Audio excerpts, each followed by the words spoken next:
Hello students, welcome to all TDC classes. आज जो मैं टॉपिक स्टार्ट कर रहा हूं उसमें लास्ट क्लास में हमने डिस्कशन किए थे कुछ एसएससी जेई के पीवाईक्यू क्वेश्चंस मैकेनिकल के लिए। आज उसी के आगे उसी सीरीज को बढ़ाते हुए मैं नेक्स्ट वीडियो बनाने वाला हूं आप लोगों के लिए, जिसमें कल के बाद के नेक्स्ट क्वेश्चंस हम डिस्कस करेंगे। ठीक है, नेक्स्ट जो हमारे 25 क्वेश्चन ऑलरेडी हमने डिस्कस कर लिए थे, जो आज हमारा क्वेश्चन है that is question number 26। Question number 26 क्या है? For an incompressible flow the volume flow rate for incompressible flow. Volume flow rate क्या होता है? डिस्चार्ज होता है, that is rho A V density into area into velocity flow rate with a given area of flow. Given area of flow का मतलब क्या है sir? Incompressible बोल दिया मतलब rho is constant, area is given है दैट इज कांस्टेंट। तो अगर आपको फ्लो रेट यानी फ्लो किस पे प्रोपोर्शनल होगा? वेलोसिटी के। For a given flow increase कराना है, मतलब क्यू को इंक्रीज कराना है, तो क्या कराना पड़ेगा? वेलोसिटी को बढ़ाना पड़ेगा। The answer is by increasing the velocity, the B for Bombay. The correct answer is B for Bombay. ठीक है, next question is atmospheric pressure is taken as datum in. Atmospheric pressure को कब डेटम लिया जाता है? जब हम गेज प्रेशर निकालते हैं। गेज प्रेशर और डेटम प्रेशर में क्या रिलेशन होता है वो देखो। सर ये मेरा मान लीजिए कोई एब्सोल्यूट प्रेशर है जहां से हम जीरो से मेजर करते हैं, ये एब्सोल्यूट जीरो प्रेशर है। जब भी हम प्रेशर मेजर करेंगे जीरो से, सर जीरो से आगे आपके पास एटमॉस्फेरिक प्रेशर, ये वन एटमॉस्फेरिक। एटमॉस्फेयर से जो भी ऊपर हम प्रेशर मेजर करते हैं किसी पॉइंट को, उसको बोलते हैं गेज प्रेशर। क्या बोलते हैं? Gauge pressure. एटमॉस्फेयर से नीचे सर वैक्यूम प्रेशर, सर अगर वही प्रेशर हम बॉटम से मेजर करेंगे, एब्सोल्यूट जीरो से मेजर करेंगे, तो इसको बोलते हैं क्या? Absolute pressure. क्या बोलते हैं? Absolute pressure. तो अगर मेरे को इस पॉइंट का एब्सोल्यूट प्रेशर निकालना है, मान लो पॉइंट ए है, तो मेरे को अगर पॉइंट ए का एब्सोल्यूट निकालना है, पी ए एब्सोल्यूट, तो ये जो हो जाएगा that is P ATM plus P gauge, मतलब एटमॉस्फेयर से कितना ऊपर है दैट इज पी गेज, तो इसका आंसर हो जाएगा गेज प्रेशर। तो इस इक्वेशन को, इस फॉर्मूले को याद रखिएगा इस तरीके से। Next question number 28, the major use of an economiser is. देखो इकोनोमाइजर का यूज क्या करते हैं सर? जो हम बॉयलर यूज करते हैं, रैंकाइन साइकिल या स्टीम जो टर्बाइंस हम यूज करते हैं, वहां पे रैंकाइन साइकिल में क्या करती है? इकोनोमाइजर का काम होता है जो भी आपके चिमनी में जो एग्जॉस्ट गैसेस निकल रही हैं, उन गैसेस की हेल्प से हम जो इनकमिंग वाटर है उसको हीट करते हैं, to heat the incoming water by the exhaust gases. ठीक है, जो एग्जॉस्ट स्टीम है, इनकमिंग वाटर एयर को नहीं करते हैं, पल्वराइज फ्यूल के लिए नहीं करते हैं, जो इनकमिंग वाटर होता है उसको, जो एग्जॉस्ट गैसेस है स्टीम से नहीं करते हैं। ठीक है, जो गैसेस होती हैं चिमनी से उससे करते हैं। The answer is a. यहाँ पे दो ऑप्शन एक जैसे लग रहे थे। The heat up the incoming water bye exhaust gases और विद एग्जॉस्ट स्टीम। स्टीम से नहीं करते हैं, किससे करते हैं? एग्जॉस्ट गैसेस जो हम चिमनी में रिलीज करते हैं। तो आपकी जो हीट सप्लाइड है, बॉयलर में हीट सप्लाई करते हैं वाटर के टेम्परेचर को राइज कराने के लिए, तो जो वाटर का टेम्परेचर राइज होगा with the help of fuel burning, उस फ्यूल बर्निंग की बजाय हम किससे करते हैं सर? जो स्टीम, जो गैसेज निकल रही है चिमनी में हाई टेम्परेचर पे 200-300 डिग्री सेल्सियस से जो स्टीम गैसेस निकल रही है, उस गैस का यूज करके वाटर को वार्म करते हैं, गर्म करते हैं, ताकि हमें बॉयलर में फ्यूल कम देना पड़े। ठीक है, next question is the ratio of area of flow to the wetted parameter. Area of flow to the wetted parameter, sir ये जो होता है इसको बोलते हैं हाइड्रोलिक रेडियस। क्या बोलते हैं? Hydraulic radius. याद रखिएगा इसको। Sir area of the pipe upon में वेटेड पैरामीटर, इसको बोलते हैं हाइड्रोलिक रेडियस। जैसे किसी पाइप से अगर फ्लो चल रहा है, फुल चल रहा है, तो area of this cross section upon में वेटेड पैरामीटर, मतलब क्या आ जाएगा sir? Pi r square upon में जो पैरामीटर हो जाएगा दैट इज 2 पाई आर। तो यहां से आर से आर कट जाएगा, एक आर से आर कट जाएगा, पाई से पाई कट जाएगा, तो जो वेटेड पैरामीटर हो जाएगा दैट इज आर बाई 2 हो जाएगा। जो हाइड्रोलिक रेडियस हो जाएगा वो आर बाई 2 हो जाएगा। ठीक है, उसके अलावा अगर मैं बात करूं, जैसे कोई पाइप है जिसमें फ्लो हाफ चल रहा है, आधा ही फ्लो भर के चल रहा है, तो यहाँ पे क्या करोगे? सब एरिया इतना लेंगे और वेटेड पेरीमीटर भी ये लेंगे, दिस इज वेटेड पेरीमीटर। तो यहाँ से क्या हो जाएगा? Hydraulic radius is the correct answer. Next question, internal latent heat is defined as. Latent heat क्या होता है सर? लेटेंट हीट वो होता है जहां पे टेम्परेचर राइज नहीं करता है, सिर्फ फेज चेंज कराने के लिए जब हीट का यूज करते हैं उसको बोलते हैं लेटेंट हीट। अब यहाँ पे कुछ ऑप्शंस हैं। It heat required for complete conversion of saturated liquid to dry saturated vapour. Sir complete conversion के लिए बात करेंगे? नहीं। दूसरा, heat required for complete conversion to ice to water, ये तो बिल्कुल नहीं हो सकता। सिर्फ हम वाटर को फेज चेंज करते हैं, किसके लिए? आइस को वाटर के लिए नहीं है सर, वाटर के लिए, किसके लिए? स्टीम को लिक्विड को वेपर के लिए। अच्छा, एक्सटर्नल रेसिस्टेंस नहीं सर, इंटरनल की बात कर रहा है, एक्सटर्नल की बात नहीं कर रहा। तो जो इंटरनल हीट होता है, इंटरनल मॉलिक्यूलर रेसिस्टेंस होता है, उनको ओवरकम करने के लिए हम यूज करते हैं internal latent heat, saturated water को ड्राई स्टीम में कन्वर्ट करने के लिए। The answer is D. Next question is economiser, अभी डिस्कस किया था। Economiser takes the heat from for heating, कहां से हीट लेता है? फ्रॉम द फ्लू गैसेज, जो फ्लू गैसेज हैं, जो चिमनी से निकलने वाली गैसेज हैं, उनका यूज करके क्या करते हैं? जो हीटिंग फीड वाटर, जो फीड वाटर उसको गर्म करने के लिए यूज करते हैं। अब देखो सेम एक ही पेपर की क्वेश्चंस लिए थे मैंने, जहां पे दो क्वेश्चंस आपके इकोनोमाइजर से आ गए हैं एज इट इज। ठीक है, इंपॉर्टेंट टॉपिक रहता है पावर प्लांट। अच्छा, next is minor losses is in head is caused due to, जो माइनर लॉसेज होते हैं वो किसकी वजह से थे सर? माइनर लॉसेज में से सडन एनलार्जमेंट होता है, सडन कॉन्ट्रैक्शन होता है, बेंड होता है, वो सारे क्या है? माइनर लॉसेज हैं। जो ये losses, loss in pressure, viscous friction और फ्रिक्शन और विस्कस एक्शन, इनमें जो होता है वो मेजर लॉसेज होते हैं। The answer is sudden enlargement, sudden contraction, sudden contraction, sudden contraction, sudden bend, bend हो जाए, बेंडिंग की लॉसेस, या एनलार्जमेंट हो जाए। ठीक है, तो ये जो लॉसेस होते हैं वो माइनर लॉसेस होते थे, याद रखिएगा इसको। The next question is the channel which carries water away from the power house after it has pass through the turbine in hydraulic plant is called. The channel which carries, जैसे हमारे पास क्या होता है सर, टरबाइन, जहां से भी हमारे turbine से वाटर एक्सपेंड करता है, तो वाटर जहां पे रिलीज करता है, जहां जाके वाटर रिलीज करता है, उसको हम बोलते हैं क्या? Tail race. क्या बोलते हैं? Tail race. और जहां से पानी को उठाता है उसको बोलते हैं संप, जहां से पानी को उठाता है उसको संप बोलते हैं। Pass through the turbine in the hydraulic plant from the power house, power house जो रिलीज करता है वो होता है tail race. The answer is tail race. ठीक है, टेल रेस के बाद नेक्स्ट इज, हाँ इजी क्वेश्चन है, a bar of 2 metre square cross section, a bar of, मैं इसको नीचे ले लेता हूं, शायद विजिबल नहीं है क्वेश्चन, अभी क्लियर है, विजिबल है। जैसे देखो, a bar of 2 metre square cross section, इसका क्रॉस सेक्शनल एरिया दे रखा है, and force is this much. Sir stress तो डायरेक्टली पता है, फोर्स अपॉन में परपेंडिकुलर एरिया, नॉर्मल एरिया, तो फोर्स है 150 न्यूटन और एरिया है 2, तो 150/2 is 75 newton per metre square. The answer is 75 newton per metre square. Tensile force होगा, कंप्रेसिव नहीं होगा। D is the correct answer. Next question, continuity equation, अभी इसमें क्वेश्चन आया था, तो अगेन कंटिन्यूटी इक्वेशन जो होती है वो कंजर्वेशन ऑफ मास के लिए होती है, conservation of mass. Conservation of energy के लिए बर्नौली इक्वेशन होती है, दैट इज बर्नौली इक्वेशन। ठीक है, तो आपको याद रखना, conservation of mass continuity equation के लिए होता है, बर्नौली इक्वेशन के लिए कंजर्वेशन ऑफ एनर्जी होता है। Next question,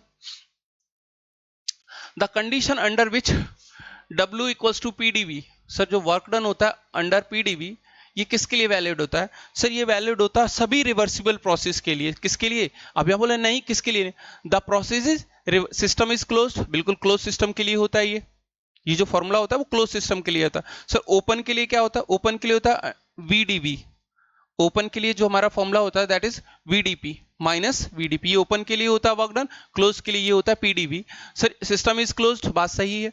no viscous effect within इन सिस्टम, मतलब कोई भी विस्कस इफेक्ट नहीं लेना, मतलब फ्रिक्शन नहीं लेना, फ्रिक्शन आ जाएगा तो इरिवर्सिबिलिटी आ जाएगी, तो ये ऑप्शन भी ठीक है। Effect due to gravity is neglected, obvious सी बात है, ग्रेविटी का इफेक्ट इसमें नहीं लेते हैं, वेट ऑफ द सिस्टम हम नेग्लेक्ट करके चलते हैं, तो यहाँ पे प्रोसेस इरिवर्सिबल, इसके लिए वैलिड नहीं है, तो B is the correct answer. जो हमारी इक्वेशन है नॉट ट्रू पूछा है, ट्रू नहीं नॉट ट्रू, तो किसके लिए वैलिड नहीं है? इरिवर्सिबल के लिए। Next question, which of the following gear trains will give smallest speed reduction? smallest speed reduction होता है, वो होता है सिंपल गियर ट्रेन के लिए। किसके लिए होता है? सिंपल गियर ट्रेन के लिए होता है। अच्छा, दूसरा है कंपाउंड गियर ट्रेन। इन सभी में क्या होता है? गियर रेशियो जो रहता है हाई रहता है, जो सबसे ज्यादा हाई रहता है वो वॉर्म और वॉर्म व्हील के लिए रहता है, वॉर्म एंड वॉर्म व्हील। यहाँ पे जो वेलोसिटी या गियर रेशियो रहता है वो स्टार्ट होता है 4 से लेके हम जा सकते हैं कहां तक? 200 तक, इतना तक आपके पास गियर रेशियो हो सकता है। ठीक है, तो जो मैक्सिमम पूछेगा तो आपको वॉर्म व्हील बताना है, और सबसे कम पूछेगा तो सिंपल गियर ट्रेन के लिए बताना है। ठीक है, बाकी डायमेंशंस पे डिपेंड करता है।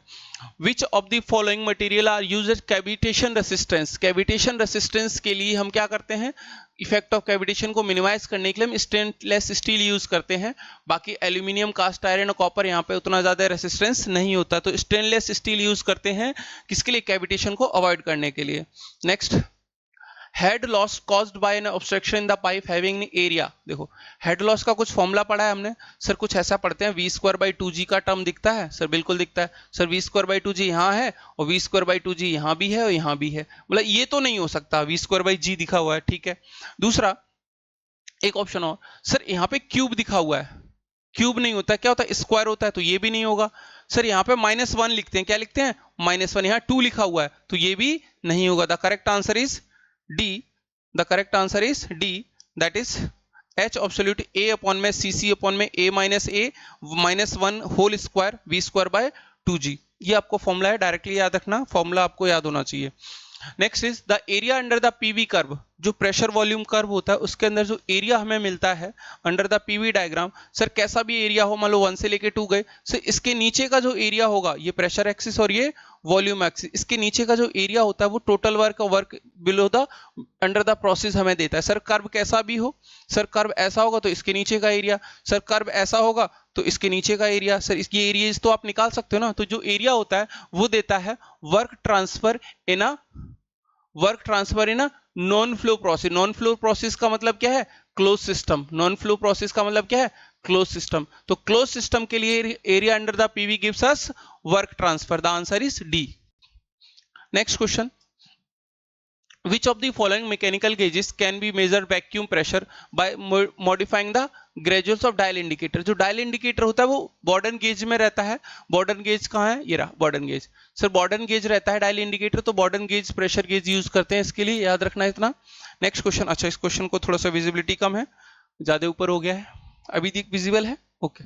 Next question, the next question is volumetric efficiency is the ratio of, जो वॉल्यूमेट्रिक एफिशिएंसी होती है, जो वॉल्यूमेट्रिक एफिशिएंसी होती है ये होती है swept volume to the, volumetric efficiency होती है जो आपके क्लियरेंस वॉल्यूम है वीसी अपॉन में वीएस, वीसी अपॉन वीएस, ध्यान सुनो, शायद गलत हो गया, एक second, sorry actual swept volume, मैं क्लियरेंस रेशियो का लिख दिया था, actual swept volume to the theoretical swept volume, V actual upon में वी थियोरेटिकल स्वेप्ट वॉल्यूम, जो थियोरेटिकल होता है उसकी बात करते हैं, तो ये वॉल्यूमेट्रिक एफिशिएंसी का फॉर्मूला होता है जो याद रखना है, मैंने अभी जो लिख दिया था पहले वो क्लियरेंस रेशियो का लिख दिया था गलती से, याद रखिएगा ये फॉर्मूला।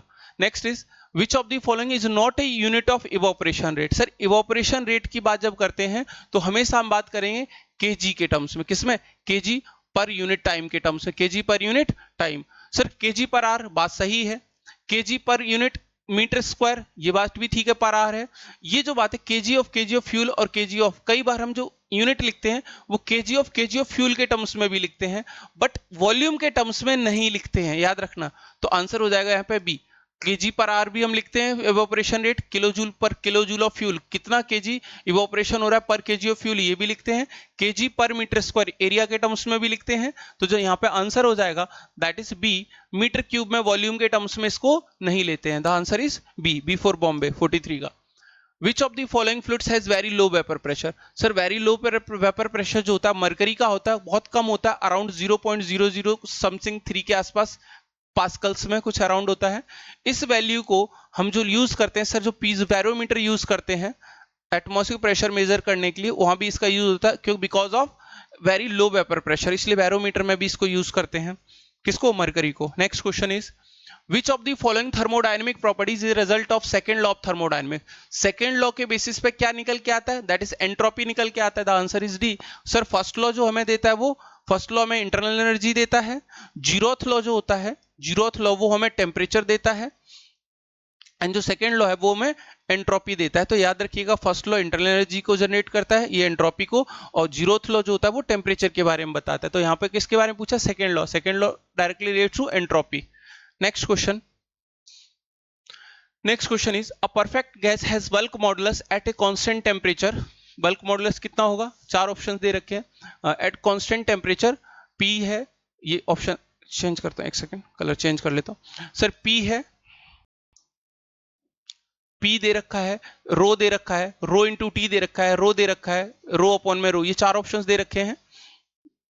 रो ये दे रखा है, ये दे रखा है, ये दे रखा है, चार ऑप्शन है आपके पास। इन चारों में से पूछा बल्क मॉडुलस क्या होगा। सर बल्क मॉडुलस का जो फॉर्मूला होता है दैट इज के, ये होता है रो इंटू डीपी अपॉन में डी रो, डीपी अपॉन में डी रो।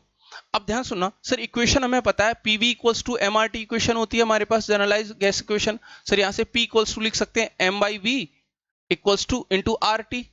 सर मास पर यूनिट वॉल्यूम होता है डेंसिटी, तो pressure can be written as row R T.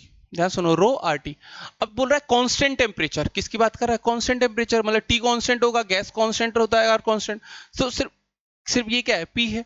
अगर मैं यहां से डीपी अपॉन डी रो निकालूं, मतलब डेंसिटी के टर्म्स में डिफरेंशिएट करूंगा, तो क्या मिलेगा सर, आरटी मिलेगा। क्या मिलेगा, आरटी। सर जो आरटी हम यूज करेंगे, जो आरटी यूज करेंगे, यहां पे रख देते हैं आरटी की वैल्यू। सर इस वैल्यू को यहां रखेंगे तो हमें क्या मिल जाएगा, के इक्वल्स टू रो आरटी। इस डीपी अपॉन रो की जगह हमने आरटी रखा, तो रो आरटी किसके इक्वल है सर, रो आरटी हमारे प्रेशर के इक्वल है, तो के बिकम्स प्रेशर। मतलब आइसोथर्मल के केस में जो बल्क मॉडुलस होता है वो प्रेशर के इक्वल हो जाएगा। The correct answer is a, that is P, pressure. Next question, which of the following is an example of reversible process. Reversible process के लिए जो आपके पास जो डिफरेंस होना चाहिए टेम्परेचर का हो, चाहे फोर्स का हो, चाहे केमिकल रिएक्शन का हो, ये ऑलमोस्ट टेंड्स टू जीरो होना चाहिए। There should be no large difference. तो पहला ही ऑप्शन है heat transfer through an infinitesimal temperature difference. Small temperature होना चाहिए, इनफाइनाइट। थ्रॉटलिंग आपका इरिवर्सिबल होता है, फ्री एक्सपेंशन आपका इरिवर्सिबल होता है, इलेक्ट्रिसिटी थ्रू द रेसिस्टर, यहां भी क्या होता है, हीट जनरेट होता है, दैट इज इरिवर्सिबल। तो आंसर इज ए, 47 का ए हो जाएगा। Next question, which of the following refrigeration system use for cryogenic. Cryogenic, cryo का मतलब यहाँ पे वर्ड होता है लो टेम्परेचर, जो भी आपका टेम्परेचर होता है बहुत ही लो टेम्परेचर हम मेंटेन करना है। क्रायोजेनिक कूलिंग का मतलब है very low temperature cooling. Just आपके जो भी सीड्स वगैरह होते हैं इनको प्रिजर्व रखने के लिए, जो स्पर्म होते हैं इनको प्रिजर्व रखने के लिए, ठीक है, ऐसे ढेर सारी चीजें जो काफी जरूरी हैं, जिनको आपको प्रिजर्व करके रखना है लॉन्ग टर्म के लिए, आगे फ्यूचर जनरेशन के लिए। कई सारे वैरायटी जो खत्म होने वाली है उनके सीड्स को, स्पर्म को हम स्टोर करके रखते हैं with the help of cryogenic cooling. Cryogenic cooling में आपके पास हीलियम यूज कर सकते हो, नाइट्रोजन यूज कर सकते हो, हीलियम या नाइट्रोजन कूलिंग। तो दो हमारी कूलिंग आती है, हीलियम कूलिंग और नाइट्रोजन। यहाँ पे जो लिक्विड नाइट्रोजन कूलिंग है वो रेफ्रिजरेशन सिस्टम यूज करते हैं किसमें, क्रायोजेनिक कूलिंग के लिए, याद रखिएगा इसको। Next question, which of the following is a non positive displacement type. Classification में कराऊंगा, कंप्रेसर जब पावर प्लांट में पढ़ाऊंगा वहां पे दो तरह के कंप्रेसर होते हैं, एक पॉजिटिव टाइप, एक नॉन पॉजिटिव टाइप।